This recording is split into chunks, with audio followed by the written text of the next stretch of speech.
Another episode of Bad Dinner Guest. Tonight we have Nate and RJ with us. I am Kevin, of course.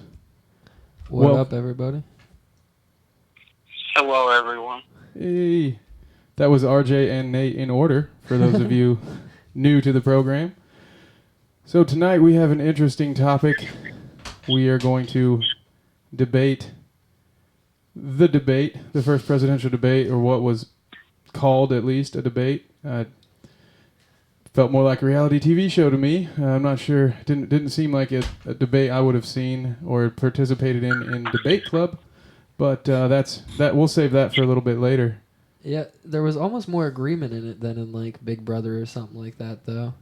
Like, There were. I have some notes for later. I want to dive into two things in particular that they agreed on that scare the pants off of me. samesies. It's a little troublesome. Nate, what's been your knee jerk to this whole thing? Well, I'm going to front this here with the fact that I actually did not watch the debate. I got updates, and by updates I meant I checked Twitter to see how it was going, read some recaps afterwards. But I did not feel like my time, my precious, valuable time was worth wasting on the shit show / clown show that is the 2016 election cycle. I can't argue with that logic. After I sat through the entire thing, Kevin, you fell asleep for the last like 30 minutes or so. That is correct. You don't need to watch the last 30. Just watch clips. Like, if I didn't have a show that I had to like feel obligated to watch the entire thing, I literally would have just watched sound bites of it. You missed nothing. I am committed to see the rest of it, though, because we are going to be diving into it tomorrow, and I do want to be prepared for everything that comes my way. Nate, going back to your not watching it, I agree with RJ. You didn't really have to watch it. You probably saw all the points on Twitter. Really. Oh, yeah. For me personally, and I figured I might as well dive into this here. I can't remember exactly where I saw it from, but I saw something where Trump was fact-checked, and he legitimately lied 34 times throughout the debate itself. And it's I know politics. I know RJ stance on our mainstream politics here.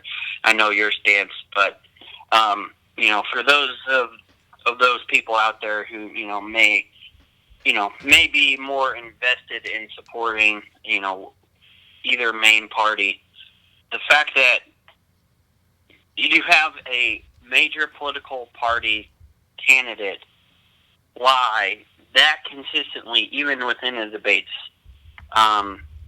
it's mind-boggling to me how people will just brush that aside. Nobody's brushing it aside, though, because I feel like I've heard a bunch of that, too. I mean, in terms of his supporters, I should say. I should clarify that. Definitely understandable. But other side of the coin, Hillary, that entire debate, and yeah, we'll definitely like get into the little specifics of it on a different show, but the entire debate was centered around, this is what Hillary does well, this is what you do bad, what's your reply? It was like, I get it was a Republican moderator and he wrote the questions, but it was definitely pro-Hillary, and they completely ignored everything to do with Syria, completely ignored her basically saying she wanted to reinvest in military involvement. She may as well have said boots on the ground. And, like, they'll ignore that shit. So, I'd rather him lie about that stuff than, like, be completely honest about war and everybody be like, yay. But they both suck. I don't like either of them. Yeah, I absolutely agree with you, there for your points that you stated. I mean, putting Donald aside, the fact that Hillary, basically one of her idols is Harry Kissinger, and if you are any familiar at all with the Vietnam War, you can see part of the effect he had and the results from that. So The points you brought up about what she said about Syria and whatnot definitely do. I will say they honestly frighten me because it is an awful situation, but personally, I don't think we need to be involved with it one way or another. I completely agree. So as far as that goes with the lying, I couldn't agree more. Nate, there were instances where I was sitting there as, for instance, the Chicago death numbers. He couldn't remember what the numbers were. The first time the words came out of his mouth, it was 4,000 within the last year. And then it turned into 4,000 since Barack Obama's presidency had started. And then it turned into, I can't remember the numbers, but it's all President Obama's fault. First of all, I would like to point out that no president ever should probably be given credit or be put to blame for the death toll in one city. Because disagree. I don't necessarily know how much control he has over that. I think we give the president way too much credit at times, and put too much blame on them for things that they may or may not. None among us know exactly what the day-to-day looks like there, and so that's not the topic for now. But I thought it was sort of a bad move to just sort of try to blame the sitting president for these deaths, and also not to have his facts straight. And while Hillary did continue to point out the fact checking, little side anecdote here regarding that, someone I work with is a Hillary supporter and was receiving text messages from the Hillary campaign with links. I forget what the specific tweet was, but he denied that he said something, and about 30 seconds after he did that on the debate, this text went out across Hillary's campaign to her supporters with a link to the tweet, like basically just proving that he was lying.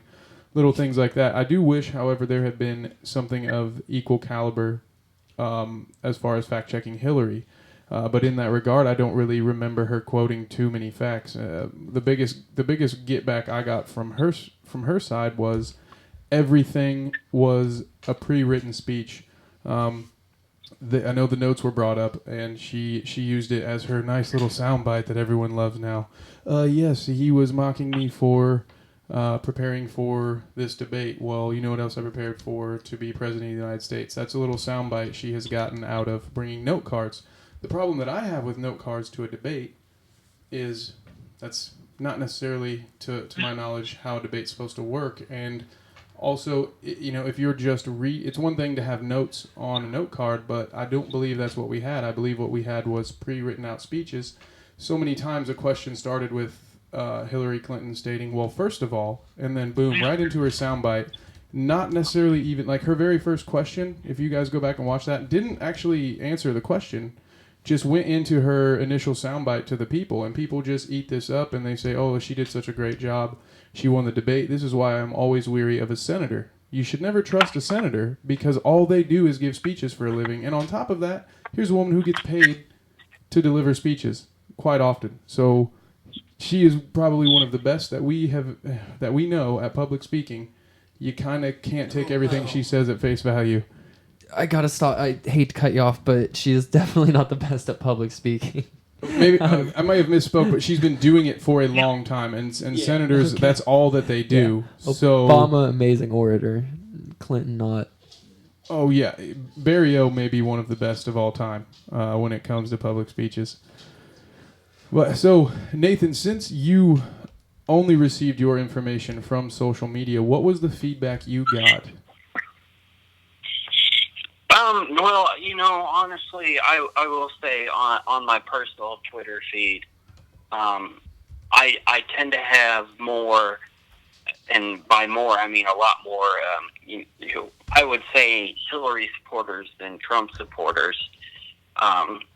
Not that I have a lot of Hillary supporters on there, because let's be honest, my Twitter feed's full of sports-related stuff and paranormal-related stuff. But basically, a lot of people shitting on Trump there, and the way he debated. And to be honest, after reading it through it myself here, he did a masterful shit job of debating there.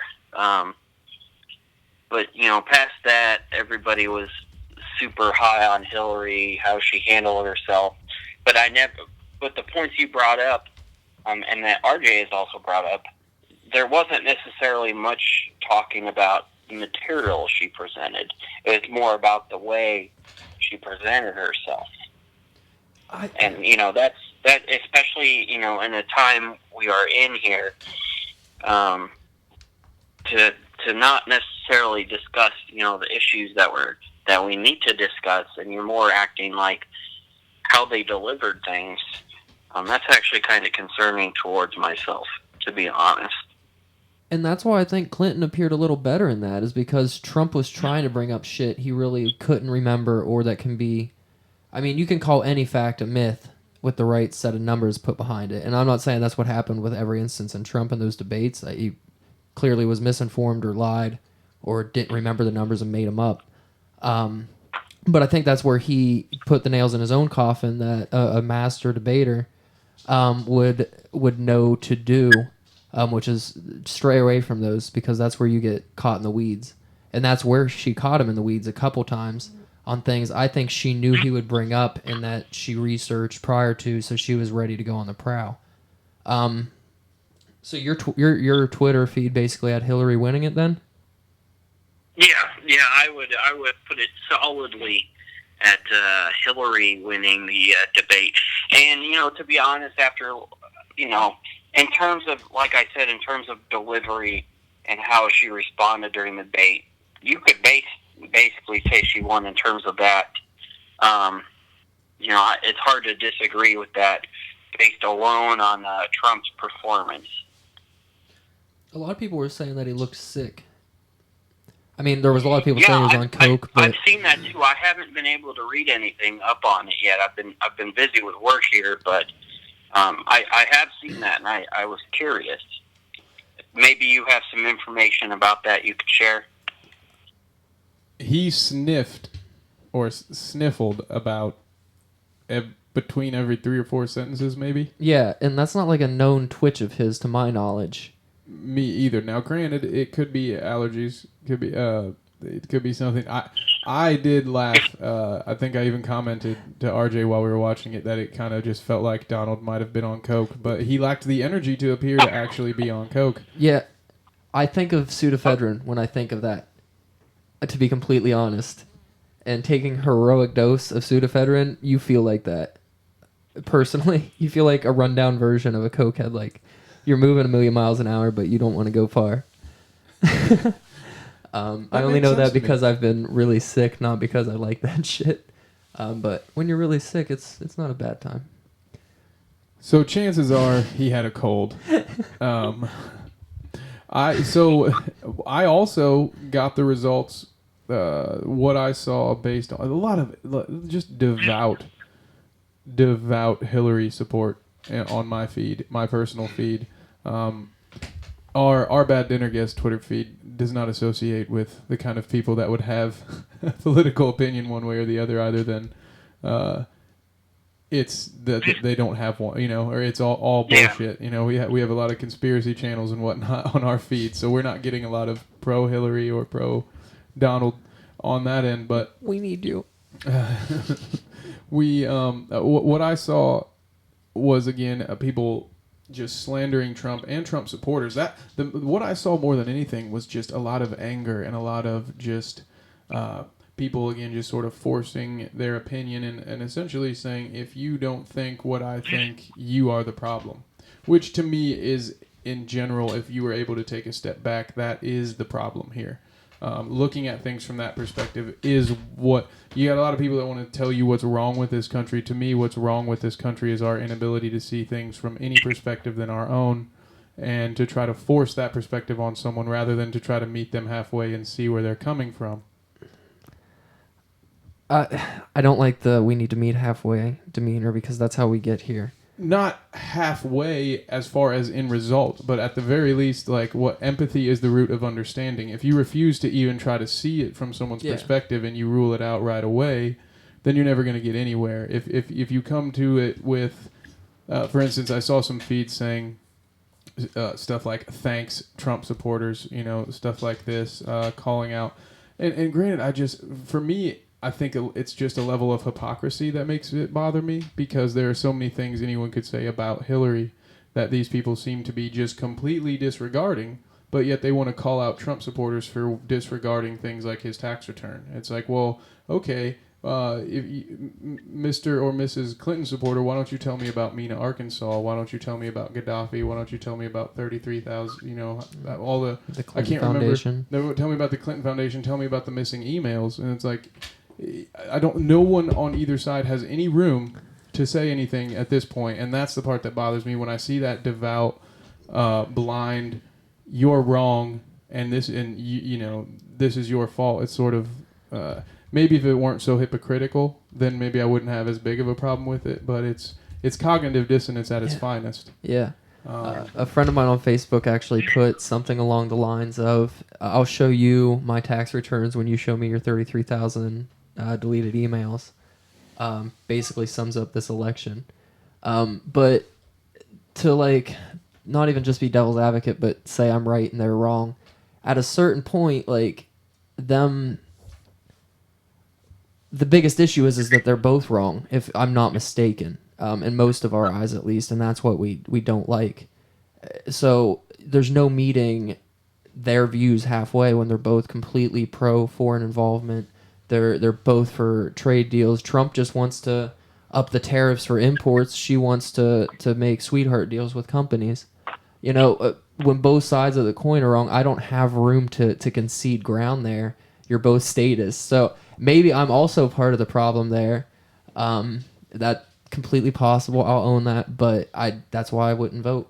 Well, to clarify, what I was saying it was meant more of a general thing from the people, not from those in power. There's nothing I can do for them. That's been corrupt for a long time. I don't expect any human decency out of anyone out in that realm. But if we, at our base, as humans, just decide to be a little more open-minded, in a literal sense, as far as just trying to see things actively from other perspectives, then that promotes self-growth, which could lead us to a situation where we aren't just blindly following people like this. Because what this election has shown me, if anything, is that we need a more self-accountable public. This is what we've got for leaders now, and that means it's on us. Yeah. Nate, what is your feeling about the whole thing, about people's reactions and our situation in general? Well, our situation in general, it's hard for me, and I'm only speaking with people I know, or I, kind of know things along those lines. I know two Trump supporters, and I know one Hillary supporter, actual supporters. There may be some, reluctant Hillary. I don't know any reluctant Trump supporters, but to me, it's just it's a sample size, so it doesn't speak for everyone. But I don't know anybody that's real invested other than a couple people, and these are the, two main choices we ended up with. It's kind of mind-boggling to me, but then again, I'm also speaking from a small sample size there. In terms of elections themselves, I just think it's a joke at this point. Even with third-party candidates. Now, I don't think the third-party candidates are necessarily a joke, but just the whole situation is a joke. I mean, half the time it's not even half the time. Most of the time it's not even speaking about issues. It's about what did Trump say that was negative or racist or anything, as the media says, or it's, Hillary is having seizures or ammonia or things along those lines. We're more concerned with the theatrical entertainment than actually getting nitty gritty and, investigating who possibly has the solutions for the issues that face the country. Could it be because we already know neither one of them do? I mean, and you could be right on that. I don't think, though, for the typical average American, and I'm sure some parts of us speaking here fall in that, but I'm not sure the typical American has done the research to agree with that. Now they could do the research and still agree with Trump or Hillary, which is fine, which is great. We have choices. Whether those choices are wrong or right is what's beautiful. But people typically don't do research for election cycles. I've been saying, like, I wish somebody would be saying, read this, like, look at what I can do for the country. At least Hillary got some shameless self-promotion in there to say, I have a plan, read it. Did it seem crazy to you that you had to buy her plan? Did you see that? Do you know what I'm talking about? Yeah, when she plugged it. Yeah, she plugged her book that's her economic plan for something or other. Like, how backward is that it's not just, like, out there public knowledge if it's such a great plan?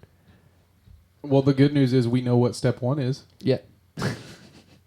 It's incredible to me. Ron Paul was out there, I guess, also saying read these books, but most of them weren't his. Yeah, and that's where if you're going to say read my stuff, make it free. Or if it's probably better to say read my stuff than read someone else's stuff. But if someone else's stuff does relate to what you're trying to do, say, hey, my message, especially with Paul, that makes sense. Hillary doesn't necessarily need that validation from the public. She could say, just read my stuff. We all know some staffer wrote it, but either way, I do appreciate that fact. I suppose that reading was encouraged. That at least is a small bright spot to this debate. The plug was very distasteful to me. I mean, it showed they don't have to even hide it anymore. That we have two of the most corrupt candidates we've ever seen, potentially based on what may or may not come out about them, and it doesn't matter. We're still just allowing it to happen, and this is my issue. This is why I won't vote, and this is why my little stance, my little pointless self-protest is, I'm not going to vote for a system that flat out does not work for me and doesn't care to work for me. This is the best that this system can do. Then I'm not going to participate in it until we can all get together and decide that we're actually going to make some positive changes. That's where the debate has gotten me. Just as much as that was plugged, both of them were plugging fact checkers. Go to my website and see my fact checker. Like, it's now just revolved. They've embraced the I'm better than him because he sucks. He's the bigger liar. She's the biggest liar. Like, that's all they're talking about. It's not go read my plan. You have to buy that. But you go to my website. I'm paying a bunch of staffers to tell you every lie he tells. Also, that'll be in the newspaper for free.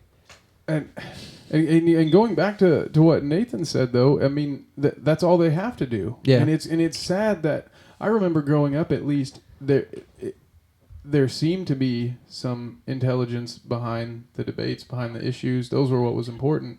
This is legitimately a popularity contest. This is not I'm what's right. This is why my opponent is wrong.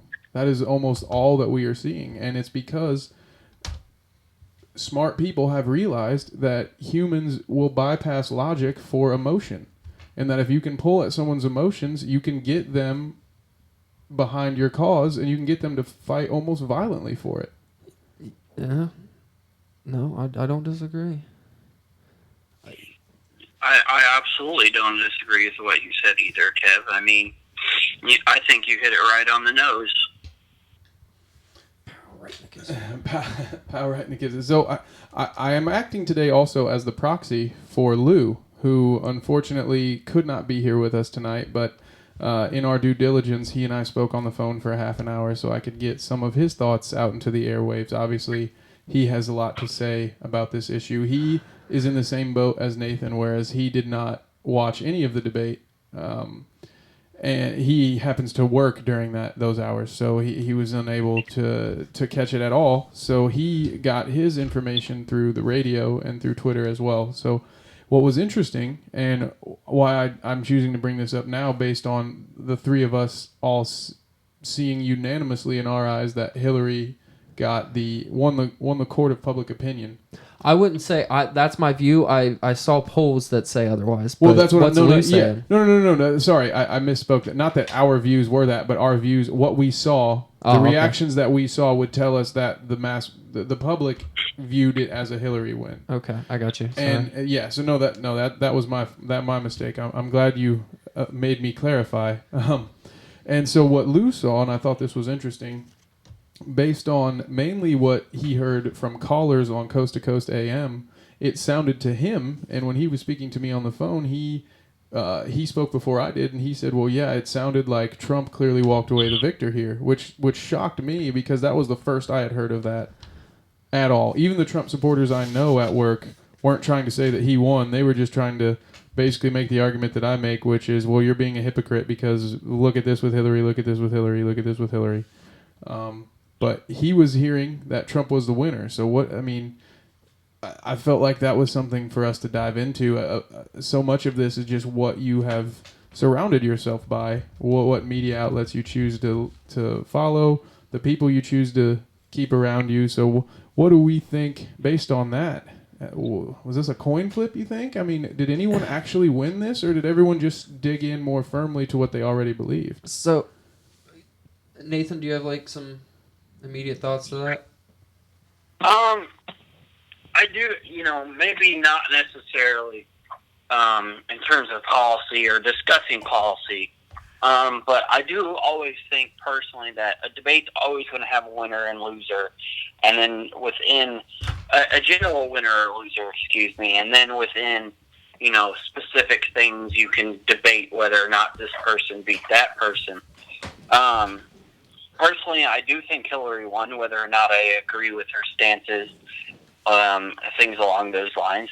Mostly based on the fact that Trump sucked more, personally, for me during the debate.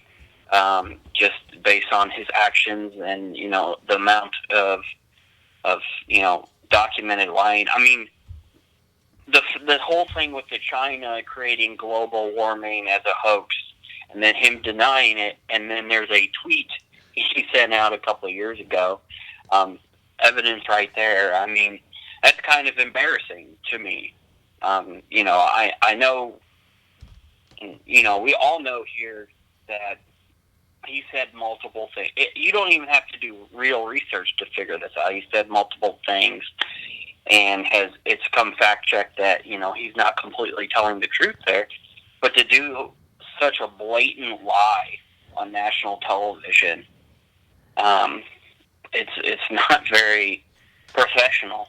No, that's for sure. To me, that's the big thing that hurts him in my eyes. Not that I will say that I was a supporter of him or Hillary in the first place, but in terms of, and this goes all back to the court of public opinion and how you deliver your speech, your sayings, your whatever. I think it's clear that Hillary won in terms of that. Now, again, I will use this disclaimer. I don't agree with her on policy per se. But, in terms of the debate, I think you have a clear winner in that. I got you. The beginning of it, Trump comes out pretty strong. I could see where if you wanted... I don't disagree with that. Right on. You can definitely see where if you wanted to piece him together as the victor, you could. The problem is that any chance he got to, make that final blow and, knock her out on something, he got distracted by something or caught in the weeds instead of being able to get to, a bullet point that was really damning. He would bring up little things here and there, and part of that made me wonder if it's because he doesn't want to be called out on the fact that he might support similar policy. But he came out strong on her on NAFTA and the emails. The emails, because of the timing he brought it up, and the reason I think Hillary kind of won that exchange is because he brought it up as a defense. And Trump is always better when he's on the attack, but when he brings up the emails, it's him defending his tax returns. And they're not related topics, you know what I mean? This is something she did that was a crime, And what he's doing is tax related. It's not, they're just two completely different things. I don't think you can bring them up in the same breath and act like they're related. Especially if you're saying you didn't do anything criminal. I think he should have came out with that on a question earlier. But the attacks on NAFTA being the worst trade deal ever, and her supporting it, and her support of the TPP until she said that, or heard that he was against it, and the American people are against it, so she had to flip on it. All of those things, like, he did really well on, but because he got lost in the weeds so many times, and maybe it was all the Sudafed, he didn't get to, like, seem strong even when he was making a good point. And again, it's who we perceive to be the stronger candidate to me, and that's why I think Hillary's going to be who everybody sees. She just held her composure a lot better, and she was, even though like she would say more general things, she was a lot more targeted in every sentence, and it's because they were rehearsed sentences. But those are the sound bites you remember, and then you remember him stuttering or getting lost, and then like tying together two things that aren't related. So yeah, she's an amazing politician. Maybe he should have studied for the debates. Well, and let's think about this for a second too. So let's go back to the beginning of this, and let's go back to the primary debates, and even to step back further than that, let's think about the fact that Hillary also had to debate against Barack Obama at one point in time. So when you think about her competition that she has faced, Hillary is used to going up against great public speakers and great debaters. All right, so Bernie is another person who is a good public speaker. Yep. Master debater, even. He is a master debater. So she had that to deal with. Look back at when we had, 16 Republican candidates? Think about some of this, guys. We had Ben Carson. We had Teddy Cruz. We had Chris Christie. We had John Kasich. We had the infamous Jeb Bush, who at one point got so frustrated that he begged the crowd to applaud for something that he said. Okay? We had big-time home run hitters on the Republican side. So not only was this Donald's first presidential debate, but he had never seen even a well-versed politician on the same debate floor as he before. Now, some of these other guys on the Republican stand, yeah, they have had long careers, but I wouldn't say I can remember a point in time where I read an article that promoted John Kasich as the most presidential sounding candidate. Uh-huh. That is real life. You guys can fact check me if you would like. I don't even know that I would argue that. And yeah, and couldn't necessarily argue against it either. But just think about that for a second. And so again, what we had was, you mentioned this earlier, RJ. Hillary was able to prepare. Donald has been slinging the same shade for some while now, so she was able. That her and her staff were able to prepare for things that he was going to say, and she had prepared sound bites for those things, and Donald was not that prepared. I think he got used to the idea that, because in the beginning, his as we mentioned, his strategy seemed to be working. He was getting under her skin at first, and that, if you go back, that has been his strategy every debate ever. Let me get under your skin. Let me get you out of your practice sound. Look at what he did to Marco Rubio. Do you guys remember Rubio just defaulting and repeating the same line? Oh yeah. Marco Rubio got put on tilt. That someone had to reset his programming. Yeah, but he never tied the knot when he was getting her frustrated, and that's where I think she came back and took over. If that makes sense. Oh yeah, no, you're exactly right. But I get you. Yeah, what I'm saying is this was his first time going up against a pro, and his childish tactics didn't work this time. That's easy to pull that shit in the Republican primary. Yeah. He's used to being able to get a laugh for calling somebody fat. He's not used to having to have like an actual punchline. And he failed here because of that. Maybe, I don't know. Did you get to watch some clips of it, Nate? Yeah, I did. Just, not too much. Just like I said, I've unfortunately it's been swamped at work this week. But no, I mean, the point, all the points that you both have been making in terms of, this going up against the first opponent, or a big opponent, excuse me. you're definitely correct on that. I can't really add much more to that argument there. So, but in terms of clips, I mean, it's just for me. And I will reiterate again, I don't care for Hillary, and I definitely don't like Trump, but just, and it works for his base because I feel like most of his base is unintelligent, closeted bigots and rednecks, whether or not you agree with Trump being racist or bigoted or anything along those lines. He's definitely brought them out of the woodwork. You're right. It's just, just for me, his debating style, he never has given me substance, and whether or not Hillary has or not is irrelevant towards Trump. It's just, he's not given any substance. Yeah. That's fair, and I have a bit of a counterpoint to that, and I again will bring Lou in by proxy because this is one of the points that he brought up. He and I are in agreement on this, and I will remind everyone that neither he nor I are Trump supporters, but for all the lies that he told, the one truth that he did tell, he brought up the fact that Hillary has been in this business for a couple of decades now, and look at where we are. So look at what she has produced. So what as far as that goes, I bring that up just to sort of repel the idea. I don't disagree with you, Nate, when it comes to the people that have been brought out of the Trump woodwork, but I would also say that the base of Hillary's support group is not intelligent either. It's just a different brand of not intelligent, for my attempt to be a little PC there. It's just a different. They're both pulling on emotions. It's just different emotions. Trump's pulling on these terrorists are coming in and taking your jobs, and Hillary plays off of the more democratic base that is still very very much driven on emotion and not policy. I point you in the direction of any Bernie Sanders supporter. Ask them to name you one of Bernie's policies, and then go ahead and ask them why they are now supporting Hillary Clinton. Yeah.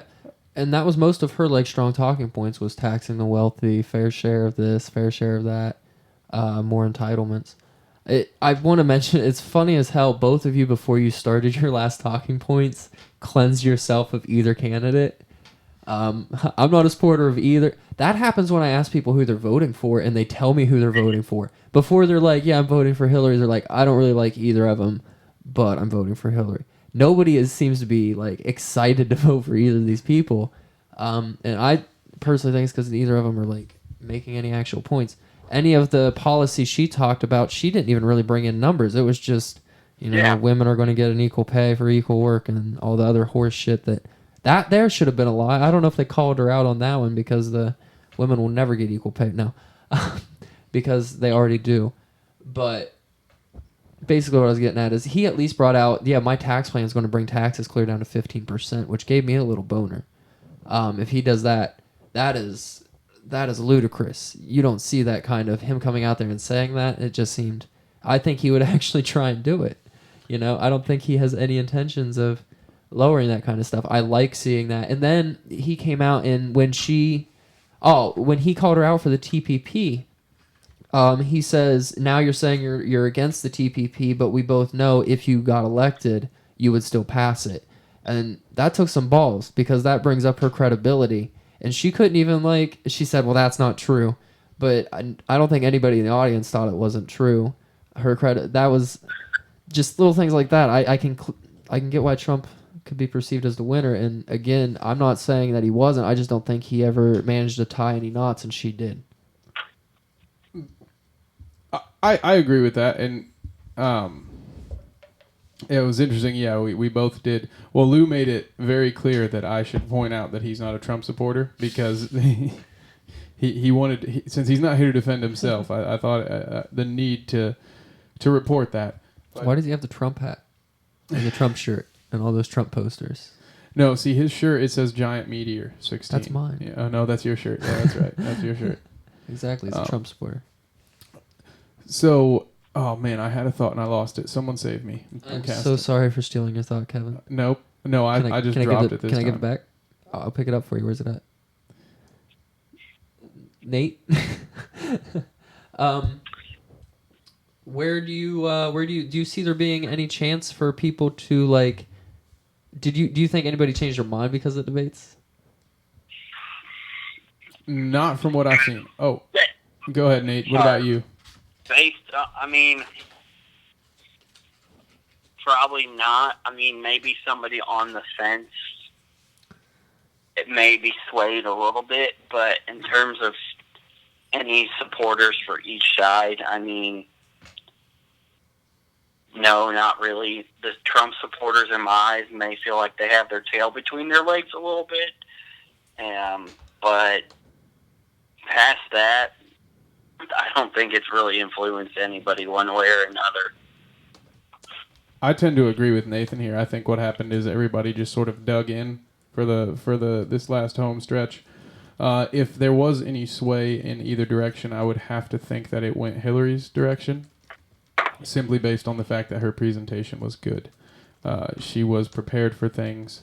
Donald did throw out some facts, like for instance, right off the bat, it looked like he had an advantage because they asked him about how we were going to keep businesses from leaving America and how we're going to keep jobs from leaving, and he presented you with a plan.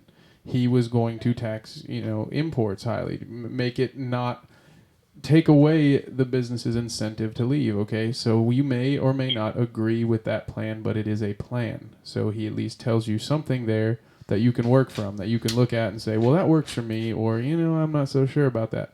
Whereas what you got on that first question from Hillary was her prepared 4-minute speech that had nothing to do with it, that she somehow managed to, in her last sentence, sort of just, oh yeah, that's what the topic was. And then that's how we will keep jobs here. And she covered about 4 or 5 different bases in that little speech. And that's just sort of what I'm saying. That will be perceived to the commoner as, oh wow, she did a really good job. But it's like, well, she didn't say anything. And so much of this debate was just her finding really pleasant and well put ways to not really say anything. Like you guys have mentioned, everything was general. I mean, and again, we may not think that she's the greatest orator of all time, but she is a professional, and she knew how to basically give you nothing. And that's why she'll be perceived the winner. Yeah.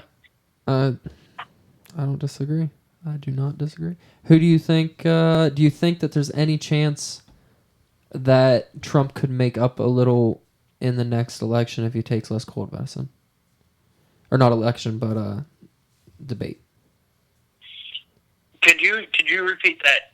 Do you think last part? Yeah, do you think Trump can, if he does better in the next debate, could make a difference in the numbers? Do you think that... I think it could be a possibility. I don't think it'll necessarily happen, but, I mean, especially if he does real well comparatively, I think he could make up some numbers and make a difference in that. But literally make up some numbers? Say what? Literally make up some numbers? Well, that too, but in terms of polling and things along those lines, I think it could make a difference. But, we will just have to wait and see on the debate. And I actually forgot for a minute, the debate is in St. Louis, it's not a bad car drive from where I'm at. It's on one of my days off, so I might consider if I can somehow snaggle a ticket or something, I might go. Right on. I forgot there was one near me. Do it for us, Nate. You better get a seat next to Mark Cuban. Make that specific. If they want you there, they have to give you a seat next to Mark Cuban. Periscope that. Please. Yeah. I have a Periscope. I never used it, so I'm sure though. Whoever's hosting it or whatever will probably throw a fit and just. Maybe I can't attend because. Are you on the Google? Well, yeah, I'm doing some research on it here, and I know this isn't what we're necessarily talking, but at the time the Committee on Presidential Debates, which, for short CBD, stipulated that because it's a town hall kind of meeting, town meeting format, only uncommitted voters to attend. And I guess, technically I fall under that, but I have no idea, honestly. So maybe that won't happen. Well, we'll see. Maybe we can get someone out there. But in the sake of, I'll call it fun, for lack of a better term, I want to throw out a conspiracy theory regarding this towards you guys and get sort of just your gauge on it, on if you think there's any validity to it or not, or if it's just people finding things that aren't there. So over the last year, there has been a recurring conspiracy theory that points out the fact that the Trumps and the Clintons have been friends for a long time, and even point out a meeting that Donald had with Bill Clinton a couple of weeks before announcing he was running for president. And what brought this to mind was a discussion I heard since the debate, between now and the debate, in which I heard someone mutter, the only candidate that can make Hillary look this good is Donald Trump. And it sort of just brought that idea back to my head of, this wasn't a conspiracy theory that I ever bought into. I don't see anyone wasting and spending that much money just to help out a friend.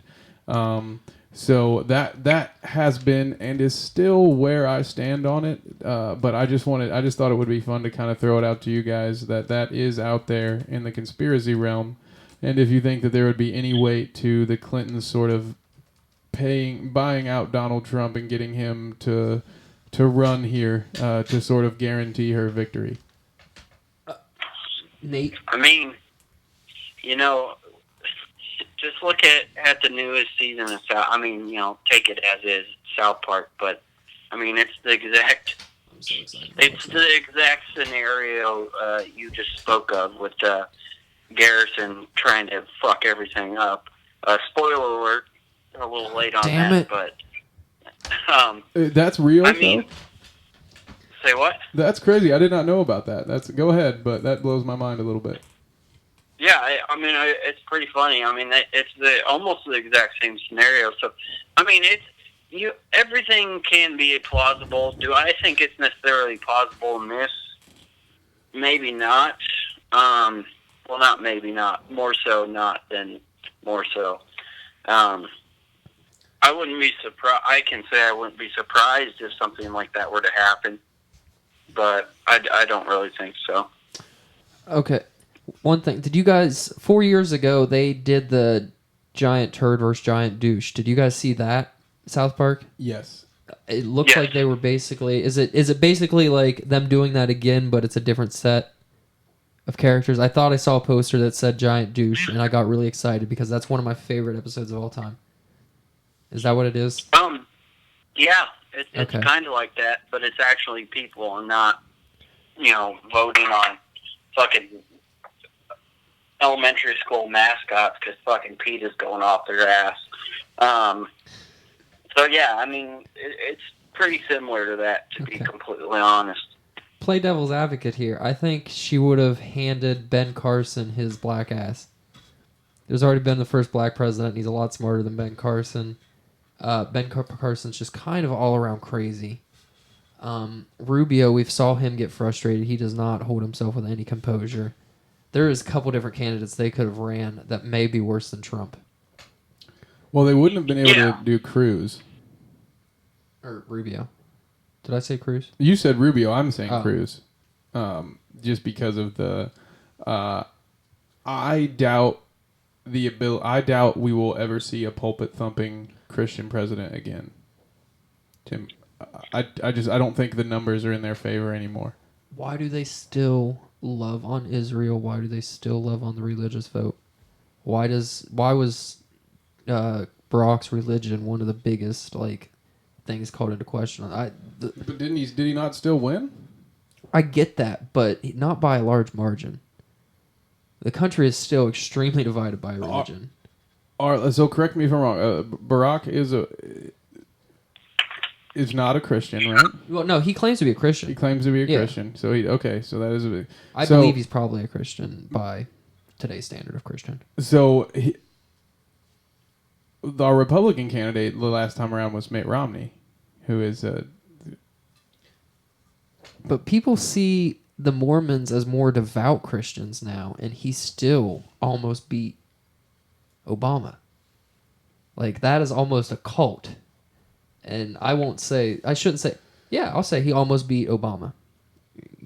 He was close enough to say that. And then you had McCain and Palin, who, again, Palin is a Bible-thumping retard. God, We see the don't genes even- come out later on. Oh. But no, for real, though, I don't want to discredit the religious vote in America. It's scary to me. It really is. But we have almost had that happen twice so far. okay. Fair enough. That's a good counterpoint. Nate, what do you think? Well, we've got a split vote here on this. Could you repeat the question again? I'm sorry. I got way too distracted by Nate, the it's okay. For those of you who don't know, Nate is the bad dinner guest fact checker. So he is often just researching things and not paying attention to us. She's No. not clinically retarded, Nate. You don't need to look it up. But yeah, just repeat the question for me there. I'm sorry. Well, we were debating whether or not the devout Christian vote still holds enough weight. Basically, what I said was I think that the reason I discredited Ted Cruz as a legitimate possibility for this air quote Clinton buyout plan was that I didn't think we could see a pulpit thumping Christian president again. Well, I personally think at least for next generation or two, you're more likely to see a completely open Christian president like a Ted Cruz over a atheistic, agnostic president such as myself or yourself or RJ if he's not religious at all. Hey. Because I don't know that about RJ, but I just think because there's still too many older evangelical voters still around, and I mean that's basically about it. But I don't think they're enough to get the vote to push a openly religious president to the White House like that, though. I think they've died down enough in terms of numbers. I don't necessarily have facts to back that up, but other than a couple of studies where I've seen where younger people tend to be more, open to discussing beliefs or, not believing in certain religious entities nowadays. And I think that'll continue personally, but it's not going to be solved for another generation or two, I bet. Just devil's advocate here, there is two demographics that are extremely religious and growing, outpacing the white male vote, which is what matters still to this day, and that's the Hispanic vote, super religious, and they're growing. In a lot of states, they're going to outnumber, and this isn't because of the way our election system works. It matters what population certain states are of these people. And the other group is black people who are also, especially black people in the South, are extremely religious overall. So those are two ways there. You could see, I'm not saying religious tyranny, but you might see things like the homosexual rights come back into play again in the near future because of that in another voting cycle. Abortion rights for sure. War even, though. There's a lot of people that only support Israel because they believe it's the Holy Land. That's really the only way you can overlook some of the atrocities that they've committed, in my eyes, is if you think that they are holy warriors. I really would not discredit I won't discredit the religious vote. I think it's something that's unfortunately going to be there for generations and generations to come. Just because those are the communities that are breeding like motherfuckers. Your agnostics and your atheists tend to be wealthier, and they tend not to have as many children. And then they also tend to go to college, which is another way to lose your religion. And that's fair. You're pretty sure on that one. I do have. I'm not certain actually of what time it is, or if we have to wrap up soon. But before we get to that point, I wanted to bring up to you guys something that really bothered me, and this was something that both candidates agreed on. This was two things in particular that both candidates agreed on, which to me was the scariest part of this entire ordeal.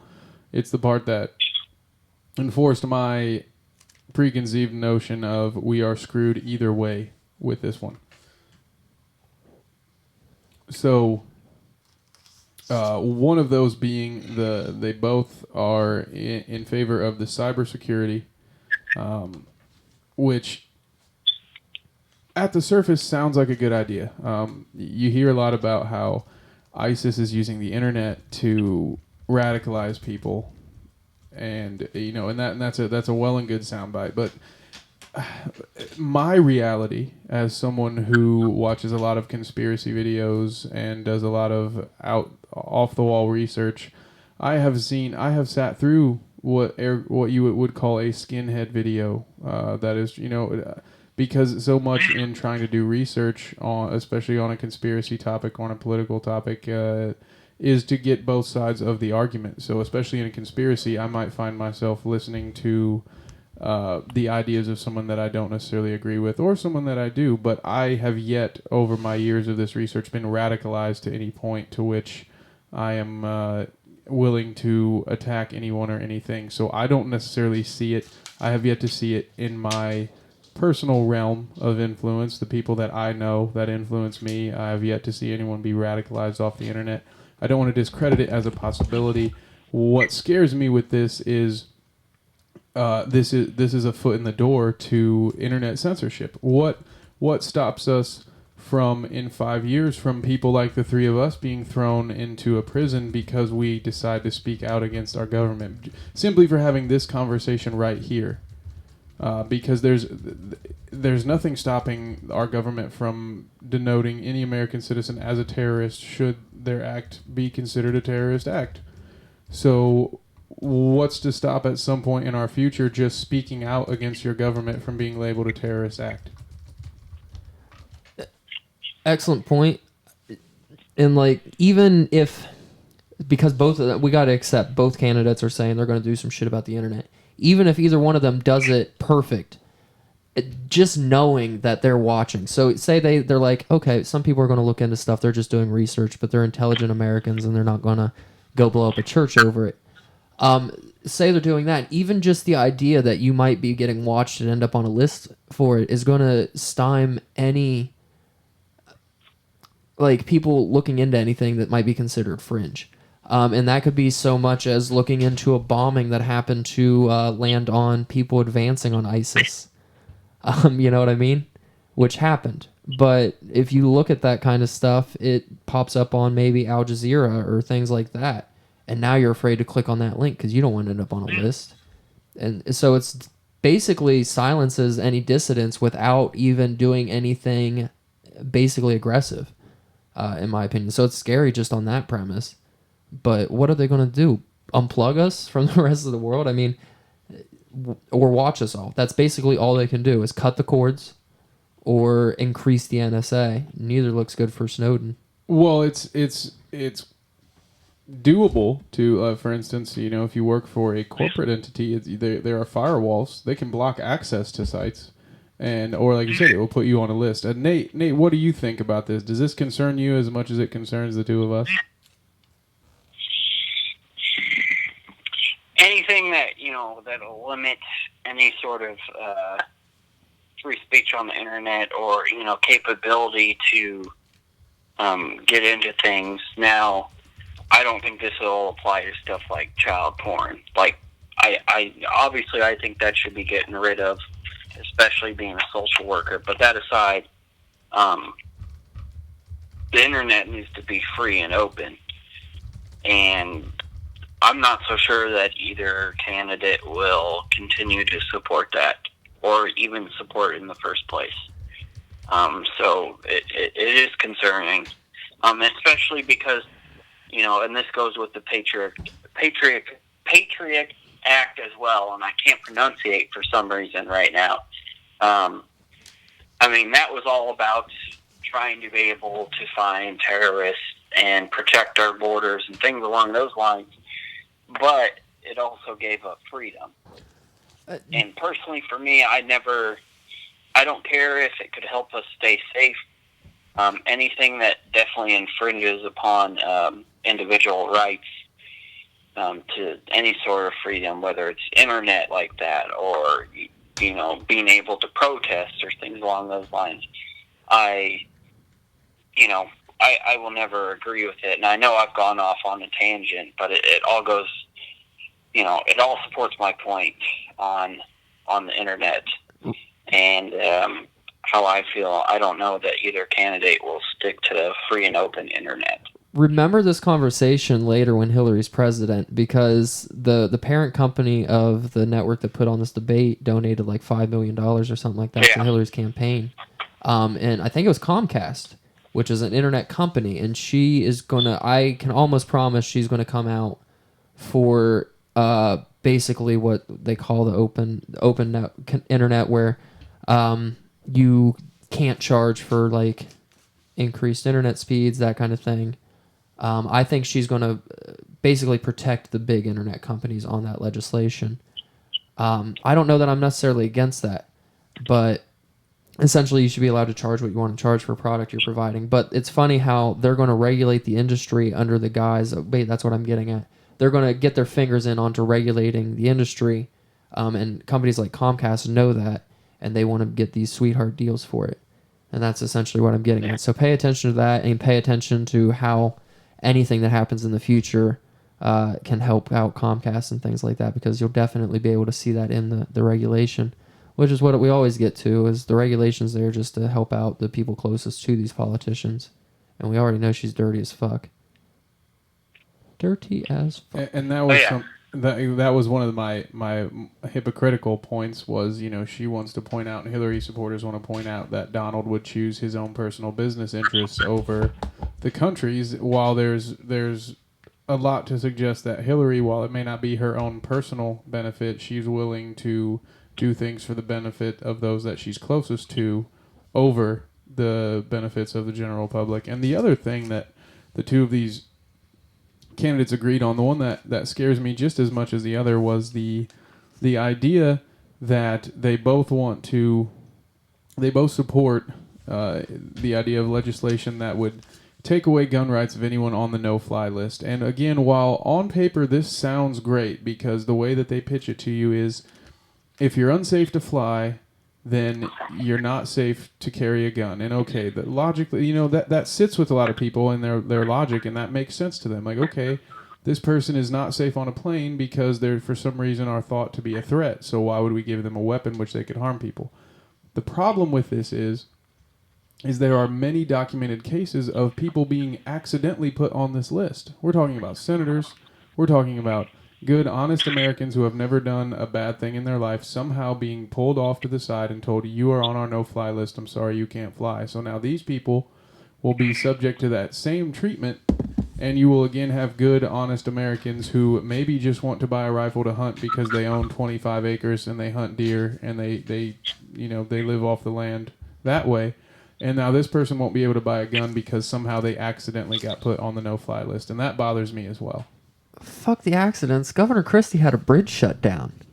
Do you think that a clerical error might always just be an error? I think more often than not they won't be clerical errors. Oh, no, that's not what I believe, but in an attempt to sort of reason with those who are not looking at things from my perspective, those who just take everything at face value, let's just recognize that, the errors will still happen. And Typical status will say accidents happen. That's just part of being safe. Sometimes accidents happen. But if that happened to me, I would comply. I would be as helpful as I could be. I want them to catch the bad guys. But when they get told, hey, they might do it to you because they don't like what you believe, I don't know. They just always argue back that that's okay with them to me. Whenever I'm like, well, accidents, those suck, don't they? Fair. Nate, what are your thoughts on that? Do you think this no-fly list, is this a good idea? Does this bother you? This one bothers me. It bothers me, and I can come up with the same example, but kind of different. What you talked about, people ending up there that shouldn't be on there. I've read a story recently, actually, believe it or not, where some dude with a pretty generic name, honestly. I couldn't tell you the name other than I think the last name was Smith. Knew it. I mean, it was a normal United States name, whether it was like Dan Smith or John Smith or whatever, but You mean white? this dude had to go through this extra 2.5 hour process every time he went flying, just because his name was on the no-fly list, but it was somebody else. So it makes me, curious. They must not do complete. Whether or not they put just names on there or they put other information that they may have. The fact that this dude who is not connected to anything one way or another has to go through this extra 2.5 hour process just to fly, concerning a no-fly list. I mean, I understand the premise, but when you're inconveniencing people more so than actually helping people out in terms of safety, then I don't think it's a great idea. It's not just flying. I went to send money to somebody with a really common name, and it got flagged and had to confirm he wasn't a terrorist. And it took an extra 2 hours. If I wouldn't have had a cell phone, it would have taken an extra day. So that's just the kind of shit it brings. But again, average status, I just want to be safe, and I know they have my best interest at heart. And that's the sad part. That's what happens. It's under the premise. The screws keep getting tightened under the premise of your safety, while all around you every day your world feels less and less safe. And somehow the solution is to turn more power and more resources over to the people who are failing you on a daily basis. Hillary said it in the same breath. We're safer than ever. Also, because of our policy, also we need to get rid of these scary ARs. We're safer than ever. Oh, and we just want to make sure you stay safe. Just more big government. Also, we have to keep this much government because it's what's fixed everything. Meanwhile, government's the reason we have all these nonviolent offenders in prison. These super predators, as she likes to call them. She's a super predator. She is. Have you guys seen these clowns? We probably should wrap up here. Have you guys seen all these clowns popping up around Ohio? Is that happening here now? Yeah, in my hometown it's happening a lot. And somebody, they said that it was weird that the presidential candidates never mentioned them, but they were the biggest clowns in the news. But that's why I just wanted to ask if you guys had seen anything about it. Well, considering I'm not in the area where this is occurring, and I'm not even in the same state. I mean, there's no crazy clowns coming after me. Well, that's good. Nathan, you may want to look into that, because this started in, I want to say it was South Carolina. This is not an Ohio only thing. This has become a viral internet-based thing where there have been many reports of these odd clowns. I actually listened to it on a national radio program. I listened to 3 hours worth of someone going over this whole clown thing and what's been going on. Granted, it was a more conspiracy-related podcast, but it's on national FM programming. And so this is something that has been mentioned in several states. So you keep an eye out over there, Nate. They may migrate your way. There's a lot of copycats in this mix. I really think this is a relation to the Rob Zombie 31 movie. I thought I read a thing a while back that said he was going to do this as a publicity stunt, if I remember right. And I think that's what this is it's a publicity stunt to start things for his movie 31 that's coming out. So you might want to look in that direction and see. Because I don't know why, I just kind of topically remember seeing something about that. And that actually was brought up in one of the programs I was listening to. And there have been some showings of the movie already as well. So on top of any promotional ideas, it might also just be, some teenagers that watched the movie and thought it would be fun. Yeah. There's got to be a mixed bag here. I doubt that there are 2 or 3 different clowns that are roaming the United States, picking different apartment complexes and wooded areas to hide in. And you also can't discredit the idea that a lot of people will make 911 calls claiming to have seen this clown, because for some people, that's how they get their jollies. They apparently don't have a laptop and a headset microphone to just do a podcast to get some entertainment like we do. I think it's funny. Good for them. Yeah. Well, wasting other people's time used to be a hobby of mine, so I can't cast any stones I there. like to say it's my hobby still. That's Yeah, actually shit. what we're doing right I now. can't tell you how much time I've wasted with your ass, Kevin. That is classified. Hillary deleted those emails for a reason. Yeah, I have deleted all correspondence. You can't prove any of that. Okay, whatever. They're screenshots for a reason. And with that threat, we should wrap things up. Yeah. It appears I have some sensitive documents to erase.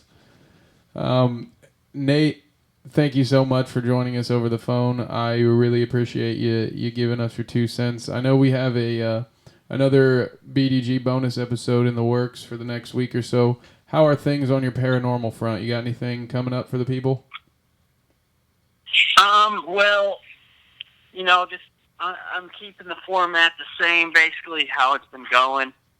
Friday, or not Friday, well, it may end up being Friday later, but looks like I'll probably be hosting by myself, so I'll get more intimate with, my listeners out there. Ooh.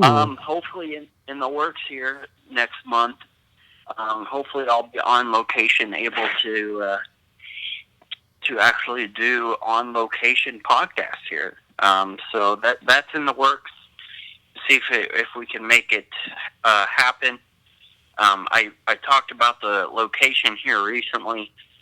For those of you who may not have listened yet, but it's Whispers Estate here in Mitchell, Indiana. Real close local location for myself. Famous for disembodied voices and things along those lines. So we'll see how that goes. Hopefully that'll be happening here soon. And for those of you unfamiliar, Nate is the host of Shadowplay Paranormal on our network, and so you can follow him at SPP Investigate, or you can just follow us at Bad Dinner Guests, and we also share Nate's work on our Twitter and Facebook pages. And RJ, I know you've got some things working up this week as well. Oh, I'm working on some stuff and some shit. No, probably tomorrow night we're going to do Six Secret Radio, where we're going to go pretty in depth with the debates. Kind of talk about some of the parallels between the 2 candidates, where they went wrong, why they both suck, and why we're all fucked. But I want to do that. I also want to talk about basically the moderation of it and things like that, where it was crazy. But the other thing I want to talk about, because I don't know why, this entire debate, I just kept getting more and more frustrated that we got stuck with Gary Johnson as a Libertarian candidate. So I'll probably end up spending some good time on why I'm still mad about that. But I did see a video today of him that gave me a little chub, so we'll probably watch that, because he's never done that for me before, and I liked it. And, RJ, I know we're fucked here, but you are like literally the least positive person I've ever met in terms of America here. Not that that's a bad thing, but just to base off of that, do you see any possible positives out of the situation we're in before we wrap it up here? Well, it has to get worse before it gets better. So the positive note is that's happening rather quickly. Both of them are in support of some of the worst bubbles this country's ever seen.